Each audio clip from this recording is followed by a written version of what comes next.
안 오면 좋겠는데 자꾸 와가지고 꺼지네. 천국에 갔을 때에 여러분 만약 천국에 못 가고 지옥 간 사람들이 있다라고 생각해 봅시다. 지옥. 그러면 내가 이 눈 한쪽 실명 안 됐으면 하나님을 안 믿었을 텐데 이 실명하는 바람에 하나님 믿게 됐다. 천국 가게 됐다. 여러분 감사할 일일까요? 즐거워할 일일까요? 아닐까요? 즐거워할 일이죠. 예. 그 일을 통해서 하나님을 더 알게 되고 그 일을 통해서 하나님을 믿게 되고 내가 겸손하게 되고 죄를 덜 짓게 되고 그렇다라고 하는 겁니다. 그런 측면에서 본다면 지금 입장에서 보면 그런 것들이 굉장히 괴로운 일들이지만 훗날 지나놓고 보면 굉장히 기쁜 일이 될 수가 있습니다. 제가 경험한 일 중에 하나 간증을 하고 싶은 것은요. 저는 그 대학 시험에서 한번 떨어져 본 사람입니다. 그런데 열심히 공부했어요. 그래가지고 준비도 참 잘했어요. 그런데 시험 치러 갔는데 이렇게 갑자기 나는 신기한 체험을 많이 했는데 그 당시에도 기도를 많이 했기 때문에 신기한 체험 굉장히 많이 했죠. 천사도 저는 이렇게 보고 마귀도 보고 그랬어요. 그 당시에. 그래서 천사가 둘이 이렇게 탁 저 옆에 좌측에 우측에 두 천사가 딱 내려오더라고. 시험 치러 갔는데. 근데 앞에요. 해 같은 큰 불덩이가 하나 떡 내려오더니 내 안으로 쑥 들어오는 거예요. 안으로. 그때부터 머리가 뜨겁고 막 즐겁고 기쁘고 한데요. 이 음성이 들려요. 안에서. 음성이. 그래가지고 시험을 치는데 그 학력고사 시험을 치는데요. 안에서 이렇게 말이 들려요. 말이.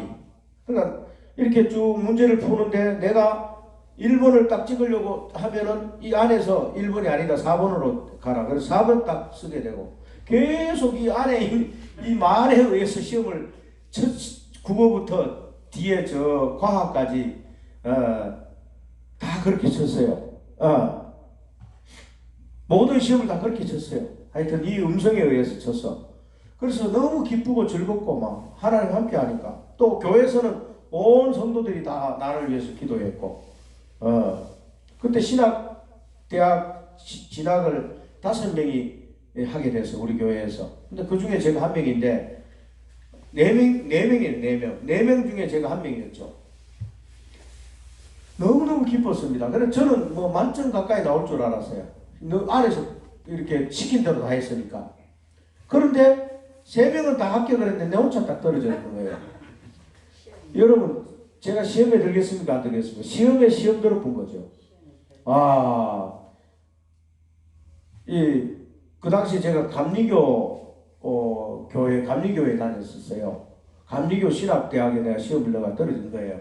감리교 목사가 되려고 이제 했던 감리교니까 감리교 가게 된 거죠.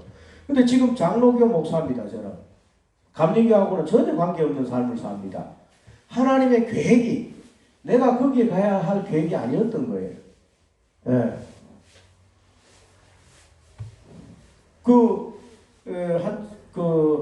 한 친구는 감리교 신학대학 가고 또 한 친구는 성결교 서울신대 가고 나도 감리교 그렇게 갔었고 또 여성 동지도 또 감리교로 가고 이랬는데 아무튼 내 길이 아니었던 것 같아요. 그쪽이. 그래서 떨어지고 나서 얼마나 한동안 시험에 들었는지 막 일주일 동안 이불 속에서 못 나왔습니다. 이불 속에서 괴로워가지고 못 나왔어요. 마음이 아프고 밥도 안 먹고 어지고요. 막 입 안에서는 막 불평이 나오고 하나님을 향해서요 욕이 나와요. 하나님 죄송합니다. 성령님 죄송합니다. 근데 그 당시에 제가 막 욕을 했다. 하나님께 막 욕이 나오더라고. 얼마나 화가 났던지. 그리고 쪽팔려가지고 교회도 못 가겠고 막 얼마나 힘들었는지 몰라요. 자살 안 하기 전만 하나님 안 믿어서 자살했을 것 같아요. 너무 힘들어가지고 너무 괴로워가지고 선생님도 보고요 너무 실망을 해가지고 다른 아들은 다 떨어져도 내가 이해를 하고 네가 이렇게 점수가 나오니까 나 이해를 못하겠다. 선생님도 그래 이야기를 하고 나도 미치겠는 거예요.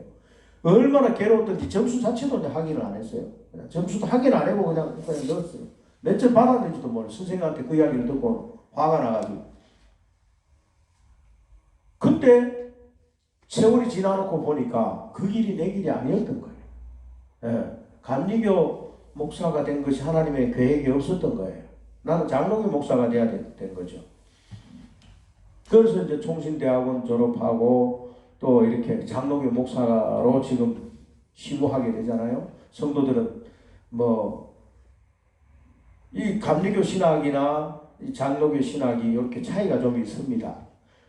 감리교 신학은 좀 자유주의 신학이고 이 장로교 신학은 보수적인 신학입니다. 보수 신학입니다. 그래서 굉장히 보수적 그런 어떤 신학의 바탕을 두고 있어 성경을 해석하는 데 있어서 그래서 제가 지금 장로교 그 신학을 하고 또 장로교 목사가 된 것을 굉장히 다행스럽게 생각한 사람 중에 한 사람이고요.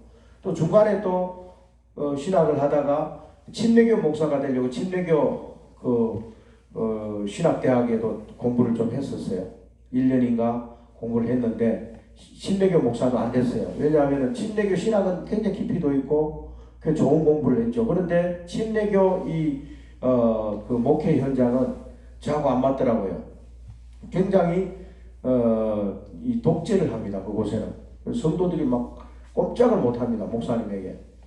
그래서 거기는 굉장히 독재가 이렇게 심한 회중 정치를 안 해요. 그 장로교는 대의 정치, 즉 회중 정치를 합니다. 성도들이 25명만 되면 거기에 장로 한 명을 뽑게 되고 또 장로들이 성도 대표가 돼서 목사하고 서로가 1대1 말하자면은 그 당회라고 하는 이 기구를 통해서 교회를 이끌어가는 우리나라로 말할 것 같으면 민주적 대의정치, 회중정치죠. 그래서 국회의원들이 국민들을 대변해서 국회에서 이 나라를 끌어가는 것, 대통령하고 끌어가듯이 꼭 교회가 장로교회가 그렇게 하는 거예요. 목사와 교인 대표, 장로들과 협의해서 모든 걸 의결 기구를 통해서 집행하고 경제적인 것이나 모든 그 행정적인 재반의 일들을 대의정치를 통해서 하는 겁니다. 이게 장로교예요. 근데 침례교는 그렇지 않아요. 거기는 거의 목사의 독주가 심한 곳이죠. 지금은 많이 이제 한국의 침례교회도 이제 장로교화 돼버린 이런 상태에 있긴 한데 또 그렇지 않은 곳도 많습니다. 아무튼 이렇게 길이 달라서 그런지 모르지만 그 아픔을 겪었어요. 아픔을 겪었어. 그래 이루 말할 수 없는 고통을 겪고 났을 때 그때 제게 그 담임 목사님이 그 사모님이 제게 위로를 해줬어요. 그때 너무 저에게 위로를 해줬는데 어떤 위로를 해줬냐면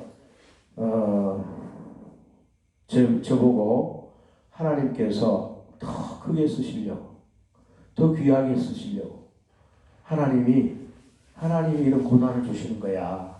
힘내. 그 떨어진 것이 지금은 이해가 안 될 거야.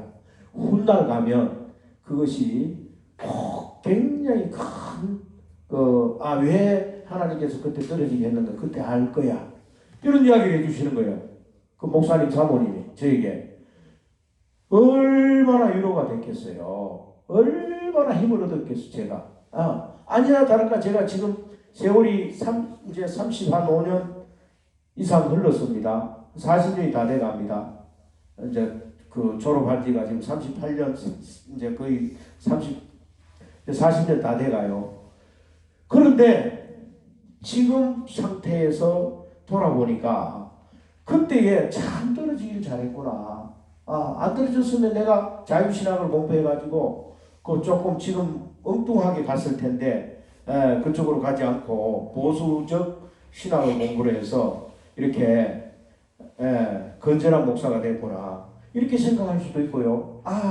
하나님이 또 이렇게 그때 떨어졌기 때문에 또 우리 집사람을 만나가지고 우리 자녀들을 또 낳게 되고요. 결혼도 하게 되고 이쪽으로 와서. 그래서 쉽게 이야기하면 자로 가지 않고 우로 왔기 때문에 현재의 내 삶이 완전히 180도로 바뀌어 있는 것이죠.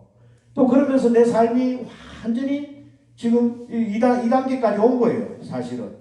그때 만약 떨어지지 않고 합격했더라면 또 다른 삶이 됐겠죠. 완전히 또 다른 삶. 추측컨대 결혼도 다른 사람하고 했을 것이고 또 삶 자체가 완전히 달라졌겠죠. 그러니까 하나님의 계획은 그 순간에는 알 수가 없는데 지나놓고 보니까 그 삶이 내 삶이 아니었구나라고 하는 것을 깨닫게 되더라고요. 결혼도 마찬가지입니다. 저 사람하고 하나님 해야 되겠습니다. 하겠습니다. 근데 하나님은 허락을 안 해주시는 거죠. 나는 저 사람 사랑하는데 왜 하나님 허락 안 하십니까? 지나놓고 보니까 하나님이 다른 계획이, 내 계획하고 다른 계획이 있는 거예요. 내가 생각했던 길이 A라고 한다면 하나님은 B라고 하는, 하나님이 정해놓은 길이 있다라고 하는 것을 깨닫게 된 거예요. 그래서 여러분, 모든 삶 속에서 이러한 질문을 그 현재에서는 해답을 찾기가 어렵습니다. 그러나 세월이 가고 난 다음에 그러한 사람들을 한번 되돌아보면요, 그때의 그 고난과 또 징계와 아픔과 이 거절과 그러한 것들이 나에게서 굉장히 유익을 줄 수 있다는 것입니다. 여러분, 사람 거절 당한다는 거 엄청 힘듭니다. 여러분, 내가 사랑을 고백했는데 그 사람이 거절 당하고, 내가 그 학교에 원서를 냈는데 나를 거절 당했을 때에 그 아픔은요, 쓰라림은 이루 말할 수 없습니다. 거절을 많이 당해본 사람일수록 그 아픔의 경험이 많을 겁니다. 그러나 그러한 거절이 나에게는 훗날 큰 그릇이 되고 얇은 그릇이 되고 큰 그릇이 되고 거룩한 그릇이 되고 위대한 사람이 되고 더 준비된 사람이 될 수 있다는 것이죠. 사랑하는 여러분, 현재의 그러한 여러 가지 고난과 아픔과 질병과 고통과 억압과 환난과 또 그런 매임과 큰 그런 어떤 시련이 여러분들에게 있습니까? 힘을 얻으십시오. 그것이 지나고 보면 나를 가르치는 교훈이 되었고 교사가 되었고 그것을 통해서 내가 경건해지고 더욱더 깊이가 있어지고 내가 나 자신을 더욱더 이렇게 한번 돌아보게 되고 더욱더 신중한 사람이 되고 그런 것이 나를 만들어가는 거예요. 내가 교회를 갔는데 왜 하나님은 나를 안 도와줍니까? 왜 내가 기도하고 나를 위해서 그렇게 많은 사람이 기도를 하는데 왜 떨어집니까?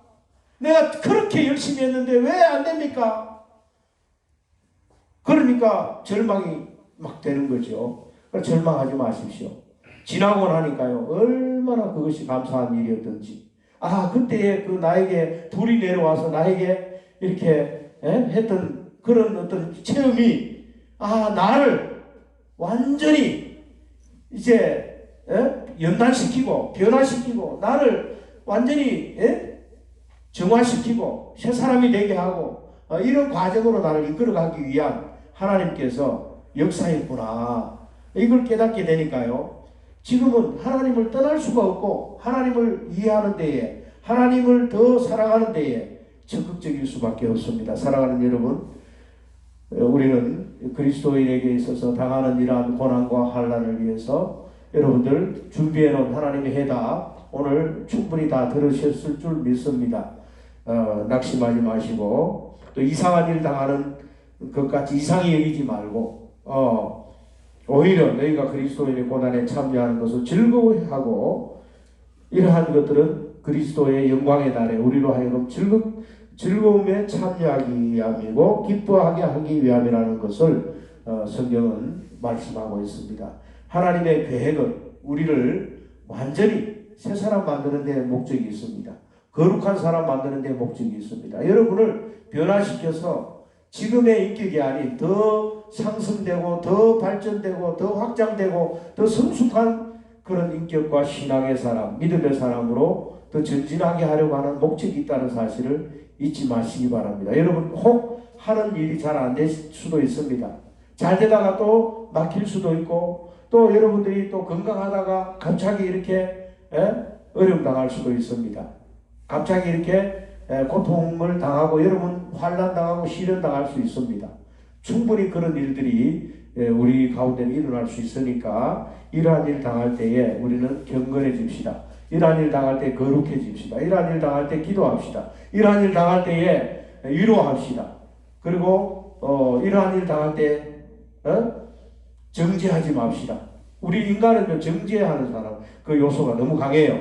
나도 우리 집사람 딱 닥치니까 제일 먼저 드는 생각이 뭐인 줄 아세요? 저 사람 뭘 잘못했을까? 왜 잘못해서 저거 징계받을까? 이런 생각이 자꾸 들려고 하는 거예요. 여러분 그게 아니에요. 저 사람 벌 받는가 보다. 이게 아닙니다 여러분. 내가 제일 시험에 떨어졌을 때 힘든 부분이 뭐인 줄 아세요? 이전에 다녔던 교회 목사님이 한번 보자 그래서 갔는데요. 위로해 주기는 그냥 이상한 눈치로 나를 보는 거예요. 어떤 눈치였을까요? 그 당시는 그걸 모를 거예요. 그러나 나는요. 그분이 나를 쳐다보는 눈빛이요. 니 그 정도밖에 안 된다. 니 실력이 그 정도였나? 그것도 떨어지고. 이렇게 보시는 것 같았어요. 그래가지고 그분을요. 존경하는 마음이 하나도 없어져 버린 거예요. 그 즉시로 그분하고 내 인간관계를 끊어버린 거예요. 그런데 최근에 그분이 이 설교 들을 수도 있을 겁니다. 그분 기억도 못 하시겠죠. 그렇게 안 하셨다 하겠죠. 그러나 내 눈에는 그분이 그렇게 보였어요. 나를 한번 보자고 해서 그 교회 찾아갔어. 위로 받으려고 찾아갔는데 위로해 주기는커녕 눈빛이 네 실력이 그 정도밖에 안 된다. 네 떨어졌다며 이런 눈빛인 거예요. 그러니까 제가 그분을 존경하겠어요? 그분이 지금 미국 가 계시더라고요. 그 목사님이 제가 처음 신앙생활 했을 적 목사님이었는데 미국 가 계셔서 지금은 한국이 그립고 또 그분이 지금 이제 70대 한 중반 조금 넘으셨는데 한국에 막 오고 싶은가 봐. 그래서 어찌 보면은 또 우리 교회도 또 한번 오고 싶으신가 봐. 초대해 주시길 간절히 바라는 것 같아요. 내가 형편이 되면 목사님 초대할게요. 좀 기다려 보세요. 그런데 그때 그 당시에 나는 상처를 받았어. 그분에게. 당신은 생각도 못 하셨을 거예요. 지금도 잊어버리고 계시겠죠. 그분을 찾아갔을 때 그분은 저를 위로해 줬으면 참 좋았을 텐데. 병기야, 니 떨어졌나? 그래, 축하한다. 떨어졌는데 왜 축하해야 될까요? 축하한다. 그 길이 네 길이 아니었을 거야.